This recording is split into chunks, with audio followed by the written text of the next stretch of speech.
Hasbro had no business giving us a figure this good for Husk.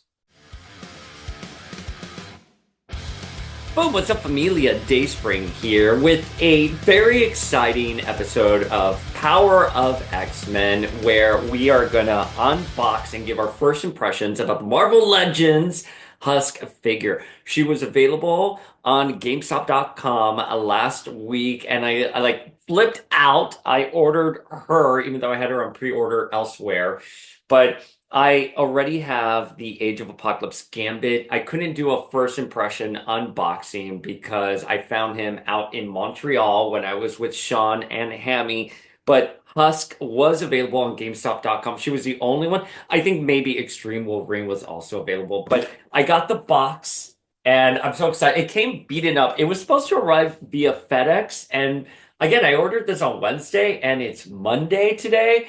And I got the notification over the weekend that she wasn't going to be arriving via FedEx. She was going to be arriving via USPS. It kind of weird. I don't know what to make of it. Just so you can see, so you know it's an authentic reaction. I did not open her fully, but I did slice with scissors just as part of the packaging, so I can open her like that. She's still very much wrapped in there. As you can see, this is still somewhat intact, but I wanted to give an authentic reaction. This is our first figure of Paige Guthrie. We were supposed to get one, of course, and we're going to discuss this in a Generation X Toy Biz Wave 3. However, that wave never materialized. We've seen that prototype out on the internet.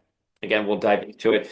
But this is my authentic reaction to seeing her IRL. I am in our closet because we are in New York.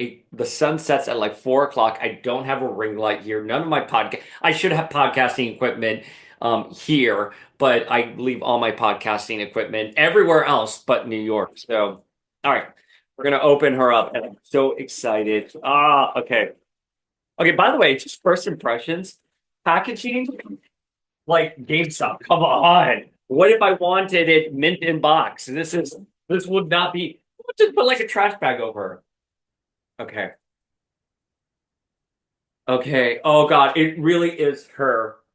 I was afraid because it took so long and she was the only one available. I was afraid that she wouldn't actually be Husk. Oh gosh, I'm nervous. There's the Generation X cover art that appears on a Generation X cover by Chris Pachalo. Holy frack. Holy frack. Oh my fracking Lord. Oh my goodness. I keep looking at Genocide, Nemesis. For those of you who don't know, if you're just, for the 5 of you who are watching this review, it's called the Nemesis Wave. However, he's not really Nemesis. In the 616, his name is Genocide.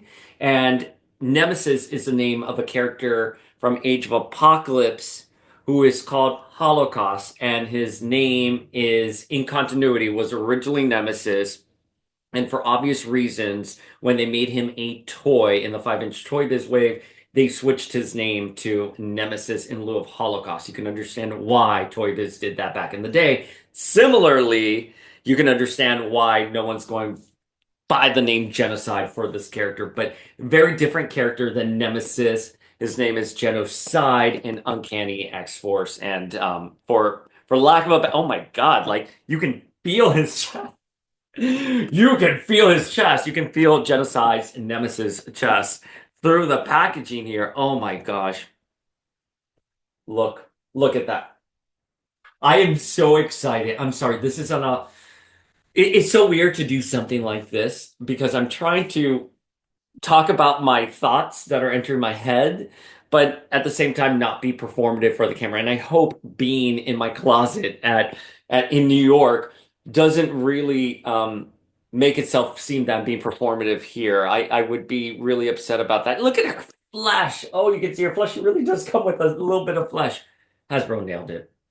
Hasbro had no business giving us a figure this good for Husk. No business. Absolutely no business because she is so underrated in the comics. so beloved by fans, and getting something like this is the best the character will ever get. I'm sorry, that sounds so like, come on. Familia, if you collect action figures, if you're an X-Men fan, you know Husk, as much as we love her, is not an A-list X-Man, and yet Hasbro has given her the A-list treatment. She should be an A-list X-Men, don't get me wrong. That's not where this conversation's going. Paige Guthrie. Oh my gosh. I'm sorry. Amelia, again, to lend itself that I'm trying to be as authentic as possible and not performative here. I am my laptop stand is actually my laundry bin. So if I go like this, it really does move. That's how much I wanted to talk about this figure and have this authentic reaction. You know, one of the things I've seen online is that people say that this is a great Emma Frost head. I don't know. She looks a little bit more juvenile, Husk, which she should be because she's a teenager versus Emma, who looks like an adult. She looks like a grown-up, to quote Clueless. All right, let's open her up, shall we? Look at that. Oh my goodness, Familia. Oh my god. I love this packaging, by the way. Love this packaging. On the back, it says Paige Guthrie, a mutant with the ability to morph her skin into any form, becomes a member of the X-Men known as Husk. Now, she, of course, was a member of the X-Men. She joined during the Chuck Austin era of the books. We had just on the podcast are talking about the Morrison era, and we just spoke about Joe Casey's run of Uncanny during that time. But when Joe Casey leaves, Chuck Austin will take over, and Paige Guthrie will come right in. Oh my goodness. Oh my goodness. This is a dream come true. I mean, I want to say that if this were the 90s, Dayspring of junior high would be losing his mind right now. However, Genocide really appeared in like the mid-aughts. So he is definitely, he could not be confused for his Age of Apocalypse counterpart. Oh, oh my God, she looks so good. Her depowered head, let's just call it her depowered head. Oh my goodness. Right next to Emma. Do you guys think she makes a good Emma? You know how I feel about this figure. I think this is very much the Rush Astonishing X-Men art. It's based off of she's picking up really well on the camera today. She's looking good today. You're just not being hypercritical. That's why she looks good. But she's looking good today. I don't think that Paige's head needs to serve as a sort of duplicate Emma. Their blondes are almost similar. I think Emma has a little bit of a white wash there, while Paige does not. She just has a dark wash. Not that Emma doesn't have like a little bit of dark shading. Very similar hair colors, a smidge different. For those of you who are like, excuse me, Day Sprague, excuse me, look at that. Oh my goodness. Again, I'm not going to try to compete with Shardamus or Dan Who. So the shoes are different. It looks like Monet's are a bit bigger and Paige's are a bit more compact. The lower body looks to be about the same in terms of the thighs and the torso area. That looks the same. The costume deco does appear different. There are different shades of that garnet color, but obviously, like one of the big things are it's the chest area. Now, this seems to be based off of the Chris Pacello art, the original artist for Generation X, if you ask me, and that's who we see right here on the cover. I mean, just the way the hair sort of falls on her shoulder is an indication for that. Monet is really much inspired by Terry Dodson, which is a different artist. You can tell by just like the hair, like this like strand of hair that falls on her chest. It's very Terry Dodson thing. It looks good. They feel like they look well together. They bleed in together. But yeah, they're the figures. Of course, we need to have our Jubilee, who is not in her Generation X costume. This is the VHS Jubilee. There's so many different versions of Jubilee out there at this point, but I think the VHS X-Men animated series Jubilee is probably the best one. I love the costume, and I love that we get that vampire Jubilee head with the glasses molded on. So much better. I lose any little accessories. They get swallowed by a vacuum cleaner. Our Generation X ladies, what's going on? Okay. Now it's a party with Emma. Oh, wait a minute. Maybe it's more of a party now with Babsy. Wait, but you're saying Paul, we're still missing one more. I'm gonna drop everything here. I caught him. Wait, are we missing one more? Chamber.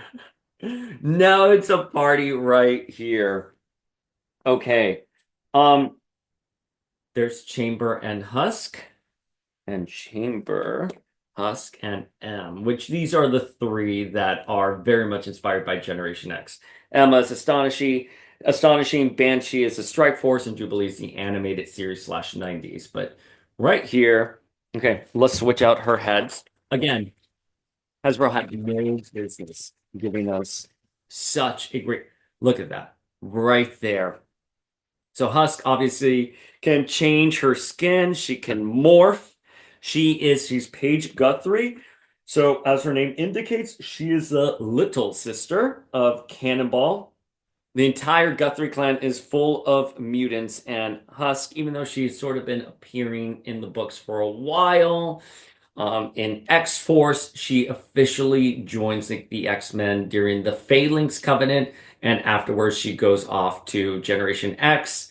Once Generation X is disbanded, she comes onto the X-Men and Chuck Austin's X-Men, where she has a relationship with Angel, and after that, she will go to Wolverine and the X-Men and sort of have a romance with Toad.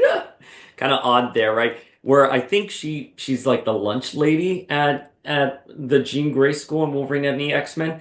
And yeah, I mean she appears sporadically here and there. She makes a comeback in House of X, where she's part of the team that goes off to stop Orcus and is killed, but of course she is resurrected. And now in Marvel Unlimited, she's having a Generation X reunion. So that's the character's history in very broad strokes. Don't come after me in comments because those were just very broad strokes off the top of my head. She looks so good. I'm trying to get her skin here so you guys can see how great it looks. Ah, I believe Chuck Austin did have an untold, unused story with Paige where someone was going around collecting her discarded skin. Ugh. It's okay. Oh, look at that. So good. We love Paige Guthrie so much. This is a perfect way for me to end Toy Fair coverage. We were at Toy Fair this weekend. Todd McFarlane was just like, "Hey, what's going on? Did you see our new Beast figure?" And I gave him a face, and he's here like, "Oh, I know you don't like Beast." I was like, "Todd McFarlane, how do you know that?" It's because, again, the McFarlane team. Oh, look how cool this is. Like her fingers can actually hold the flesh. That is such great tooling right there. Um, the McFarlane team does their research, and when I went up and I was like, "Hey, my name is Paul, Power of X-Men," they immediately knew who I was. They did some quick research. I gave them some quick info. I think some of the team members do engage with us over on social media, and I just want to say that that's a class act. That is a class act. It's much like Hasbro. Hasbro, they know you. They know what you like. They know what you don't like. It's very, I mean, again, a rarity. But anyways, we're talking about Husk here. Look at that. So we were supposed to get a Husk figure back in the day for a wave three of the Generation X line. She never materialized. Now, the prototype for that figure has been out and about on the internet for decades at this point. When you Google it, you do see a more crisp, cleaner figure. That does not, it looks like the prototype. Here it is. It looks like the prototype. It's exactly how it looked when we saw it revealed in Toy Fair or Wizard, whatever, back in the day. However, this is a little too clean. It looks like a replica to me. I wonder if this actually is.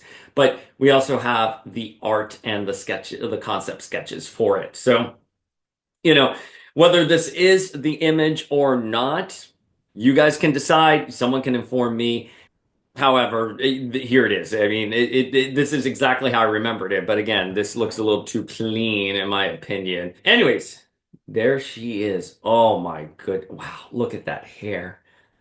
This is, I mean, again, the fact that we have a Paige Guthrie with multiple heads and like an accessory made just for her. This is, listen, I would have loved it if they would have just given us an Emcron crystal for Gambit. Anyways, she looks so good. She is with her teacher, Banshee. Oh my God. We're living in a golden age of Marvel Legends. Golden age of Marvel Legends. And here is Gambit. Next to her, Gambit is very, very handsome, and her depowered head is very, very pretty as well. Um, how would I rank these so far? I don't, gosh. I don't want to just immediately rank them based off of two figures because I may change my mind down the road. How about this? I'll tell you which one I like better. They're both great, but if I had to rank one and two, I'm going to give one to Paige and two to Gambit. That Gambit is in any way, shape, or form inferior. However, Paige just has a lot more bells and whistles. But again, I mean, look at Gambit's cape right there. The budget went to Gambit's cape. However, I I'm gonna give it to Paige because again, it's just a little bit unexpected at how good she was delivered to us. I mean, this is a beautiful, beautiful figure. Look at that. So great. Oh, and I will switch the head with Emma for those of you. See, if it was like this, I'd give it to Gambit. But again, she comes with extra hands, some flesh, and an alternate head. They're both very good looking figures. Very good looking figures. All right. Shall we try a head swap with Emma? That's right. Um, there's your head swap with Emma. No bueno, and I'm not gonna force it into the peg there because with my luck it'll just break. But there you go. There's your head swap with Emma. Does not fit. So if you're gonna do it, you're gonna have to be a little bit more of a. Let's see the depowered, or let's see the powered up. Oh my goodness, that is the stuff of nightmares. All right, Familia, give us your thoughts on how you feel. It feels like death becomes her. There we go. Ooh, just want to make sure. It's so funny. For as much as I've criticized, gone back and forth with this figure, I don't want anything to happen to her. All right, Familia, you let me know your thoughts on. No, I can't get her head back on. Let me bring this up. Now you let me know your thoughts. Now you let me know your thoughts on the Marvel Legends Husk. I think she looks so good. Dreams come true. They really sometimes, the universe sends you a win, and Marvel Legends Husk is definitely that. She is a great figure. If you love the X-Men and you collect Marvel Legends, she is a must-have. If you're a Generation X fan, she is 100% a must-have. I don't know what to tell you. This is the thing that makes X-Men special are not only the A-list characters like Rogue, Wolverine, Iceman, Cyclops, Storm, right? They all make the X-Men special, but you're an X-Men fan, you have some favorite B-listers and C-listers, and in this case, Husk is a very big fan favorite, and she's rendered so well in Marvel Legends format. I mean, so well. 100% no complaints at all with her. She looks so good. Look at that. Look at her. Buy her. If you have the extra cash to burn, buy her. She is great. I am so God, she was worth that like 1 week wait. It wasn't 1 week, but you know what I mean, like 5 day wait. Um, no complaints. All right, Familia, we have some fun things coming down the line on the podcast. We are going to be discussing we're going to be interviewing some guests, and we're of course covering the Morrison era with Flink on the podcast. So go to any of your podcast platforms and check us out there. We'll see you later.